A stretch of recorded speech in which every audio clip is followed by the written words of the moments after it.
Warren వియర్స్బీ అనేటటువంటి గొప్ప Bible పండితుడు యొక్క అభిప్రాయం ఏమిటంటే, యోనాతాను ఖచ్చితంగా దావీదు కంటే 20 నుంచి 25 సంవత్సరాలు పెద్దవాడై ఉంటాడు. కానీ దయచేసి గమనించండి, దావీదుకు కావాల్సింది ఒక స్నేహితుడు, తన మనసును అర్థం చేసుకునేవాడు, తనకు అండగా నిలబడగలిగినవాడు. దేవుడు అతనికి ఒక మంచి స్నేహితుని తీసుకొచ్చి ఇచ్చాడు. స్నేహితునిగా భావించానని బైబిల్లో ఉంది. కాబట్టి తమ్ముళ్ళు, చెల్లెళ్ళు, సహోదరి సహోదరులు, నీకంటే వయసులో కాస్త అనుభవం కలిగినటువంటి వ్యక్తి నీకు ఒక అన్నగాను, ఒక అక్కగాను, ఒక స్నేహితునిగాను ఉండడం తప్పేమీ కాదు. మనకున్న నైజం ఏమిటంటే, మన ఈడు వాళ్ళతోనే మనం స్నేహం చేయాలి, వాళ్ళతోనే మన మనసు విప్పి పంచుకోవాలి అని చెప్పి ఆశపడుతూ ఉంటాం. ఎందుకని? వాళ్ళతో పంచుకుంటే మనకున్న కష్టాలు ఏమిటో, మనకున్న శోధనలు ఏమిటంటే మన ఈడు వాళ్ళతో పంచుకుంటే బాగుంటుంది అనుకుంటాం. కానీ నువ్వు ఏ శోధనలు గుండా వెళ్తున్నావో, ఏ విషయంలో పడిపోతున్నావో, నీతో పాటు ఉన్నటువంటి వాళ్ళు పడుతుంటారుగా, వాళ్ళు ఆ విధంగా శోధించబడుతున్నారుగా, వాళ్ళు ఆ విధంగా ఓడిపోతూ ఉన్నారుగా. కాబట్టి వాస్తవంగా నువ్వు జయించాలి అంటే, నీ జీవితంలో నువ్వు మంచి భవిష్యత్తు పొందుకోవాలంటే, జాగ్రత్తలు తీసుకోవాలంటే, నీకంటే అనుభవం కలిగిన వాళ్ళు నీకు స్నేహితులుగా ఉండడము మంచిది. దేవుడు ఏం చేశాడో తెలుసా? దావీదుకు ఒక స్నేహితునిచ్చాడు. యుద్ధములో ఆరితేరినవాడు, అనుభవం కలిగినవాడు, ఆత్మీయత కలిగినవాడు, అర్థం చేసుకోగలిగినవాడు, ఆప్తుడు. దేవుడు తీసుకొచ్చి దావీదుకు తోడుగా ఇచ్చాడు. యోనాతాను దావీదును స్నేహితునిగా భావించాడు. పౌలున్నాడు. పౌలుకు దేవుడు తిమోతిని తనతో పాటు జతపనివానిగా ఇచ్చాడు. పౌలు చాలా పెద్దవాడు, తిమోతి కుర్రవాడు. కానీ కుర్రవాడిని తీసుకొచ్చి దేవుడు పౌలుకు అటాచ్ చేశాడు. పౌలు దగ్గర తిమోతి పాఠాలు నేర్చుకున్నాడు, అద్భుతమైన ఆత్మీయ పాఠాలు నేర్చుకున్నాడు. ఎంత అద్భుతమైన పాఠాలు తెలుసా? పౌలు చచ్చిపోయే సమయం వచ్చినప్పుడు తన మదిలో మెదిలిన వ్యక్తి ఎవరో తెలుసా మీకు? తిమోతి. పౌలు రాసిన చిట్ట పత్రిక ఏమిటో తెలుసా మీకు? తిమోతికి రాసిన పత్రిక. అది వాస్తవంగా పత్రిక కాదు, అది వాస్తవంగా పర్సనల్ లెటర్. చచ్చిపోతున్న ఒక అపోస్తులుడు, చనిపోతున్న ఒక గొప్ప సేవకుడు తన సేవను ఒక కుర్రవాణికి అప్పగిస్తూ రాసినటువంటి ఉత్తరం. 2వ తిమోతి అనగా తిమోతికి రాసిన 2వ పత్రిక. ప్రియ సహోదరి సహోదరులు, మోషే చాలా పెద్దవాడు, యెహోషువ యవనస్తుడు. అలాంటి మోషే, అనుభవం కలిగిన మోషేకు అనుభవం కావలసినటువంటి యెహోషువను దేవుడు జతపరిచాడు. అనుభవం కలిగినటువంటి మోషే దగ్గర అనుభవం కోరుకుంటున్న యెహోషువ నమ్మకమైనటువంటి సేవకునిగా సహాయపడుతూ వచ్చాడు. ఏలియా చాలా పెద్దవాడు, ఎలీషా చిన్నవాడు. పెద్దవాడైనటువంటి ఎలీషా దగ్గర చిన్నవాడైనటువంటి యవ్వనస్తుడైనటువంటి ఎలీషాను తీసుకొచ్చి ఇచ్చాడు. ఎలీషా తనకంటే చాలా పెద్దవాడైనటువంటి ఏలియా దగ్గర ఆత్మీయ పాఠాలు నేర్చుకున్నాడు, అనుభవంతో కూడిన పాఠాలు నేర్చుకున్నాడు. చాలా సందర్భాల్లో మనం ఏం కోరుకుంటామంటే, మన ఏజ్ వాళ్ళని మనం కోరుకుంటాం, వాడు పడితే మనం పడతాం. మనకంటే కాస్త అనుభవం కలిగిన వాళ్ళు, వయసులో పెద్దవాళ్ళతో మనం సహవాసం కలిగి ఉంటే మనం బహు జాగ్రత్తగా ఉంటాం. దావీదునకు దేవుడు ఒక స్నేహితుడినిచ్చాడు. ఎవరో తెలుసు? అనుభవం కలిగిన స్నేహితుణ్ణి, అనుభవం కలిగిన ఆత్మీయుణ్ణి, తనకు అండగా నిలబడగలిగిన, తనకు సలహాలు ఇవ్వగలిగిన, మంచి చెడులు చెప్పగలిగిన ఓ మంచి స్నేహితుణ్ణి దేవుడు దావీదుకి ఇచ్చాడు.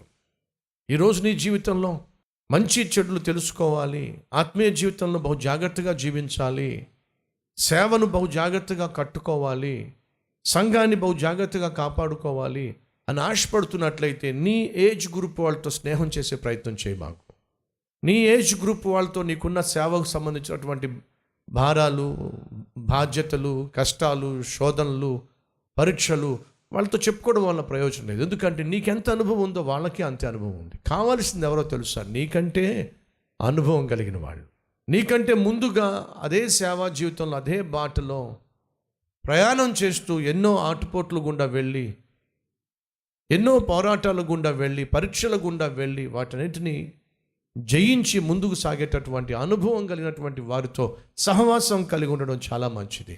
మరి నా సంగతి ఏమిటి? నా జీవితంలో నేను నేర్చుకుందని, నాకంటే వయసులో పెద్దవాళ్ళు, సేవలో అనుభవం కలిగిన వాళ్ళు, నేను ఏదైనా పొరపాటు చేస్తున్నాను, పొరపాటు నిర్ణయం తీసుకుంటున్నా, బాబో నువ్వు చేస్తుంది బహుశా సరైనది కాదేమో, ఒకసారి ఆలోచించు అని చెప్పగలిగిన వారిని దేవుడు నాకు ఇచ్చాడు. దావీదుకు చాలా కాలం సరైనటువంటి స్నేహితులు లేరండి. ఒంటరితనంతో ఆదరించే వాళ్ళు లేని సమయంలో ఎవరో ఒకరితో స్నేహం చేసేద్దాం, కనీసం ఎవరో ఒక అమ్మాయినన్నా గర్ల్ ఫ్రెండ్గా పెట్టుకుందాం అనే ఆలోచన దావీదు ఎప్పుడూ రానివ్వలేదండి. ఏ రోజైతే దేవుడు నాకు ఒక మంచి స్నేహితుడిని ఇస్తాడో అప్పుడే నేను ఆ స్నేహితుడిని కలిగి ఉంటాను. దావీదుకు అద్భుతమైన స్నేహితుడిని, వయసులో పెద్దవాడు, అనుభవం కలిగిన వాడు యోనాతాన్ని దేవుడు దావీదుకు స్నేహితునిగా ఇచ్చాడు. వయసులో పెద్దది, అద్భుతమైన ఆత్మీయత, అనుభవం కలిగినటువంటి ఎలిజబెత్ అనే ఆత్మీయురాలు మరియకు స్నేహితురాలుగా, మనసు విప్పి చెప్పుకోవడానికి అండగా నిలబడే ఆత్మీయురాలుగా ఎలిజబెత్ని ఇచ్చాడండి. మరి నీ సంగతి ఏమిటి? ఈరోజు ప్రార్థన చేయి, ప్రభువా నా ఆత్మీయతను పాడు చేసే, నా సేవను తప్పుదారి పట్టించే, రాంగ్ డైరెక్షన్ ఇచ్చే, నన్ను ఇబ్బందులు పాలు చేసే వాళ్ళెవ్వరూ కూడా నాకు స్నేహితులుగా ఉండడానికి వీల్లేదు ప్రభువా.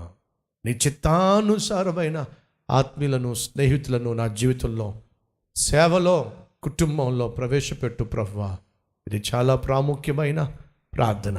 చేద్దాం రండి.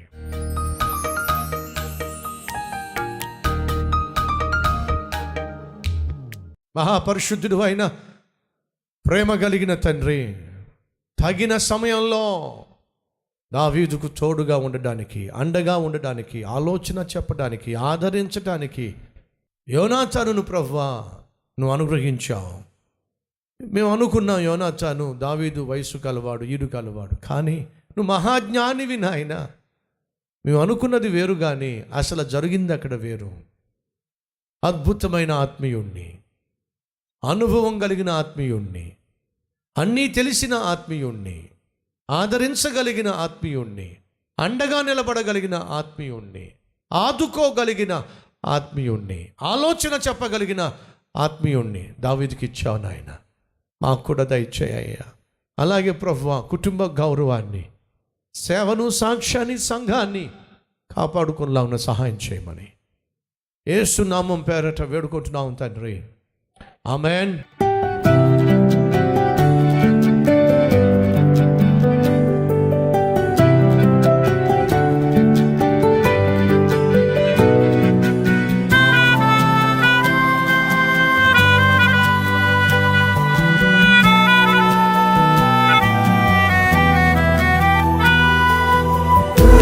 సందేశం మీకు ఆశీర్వాదకరంగా ఉంటే లైక్ చేయండి, అలాగే సబ్స్క్రైబ్ చేయండి.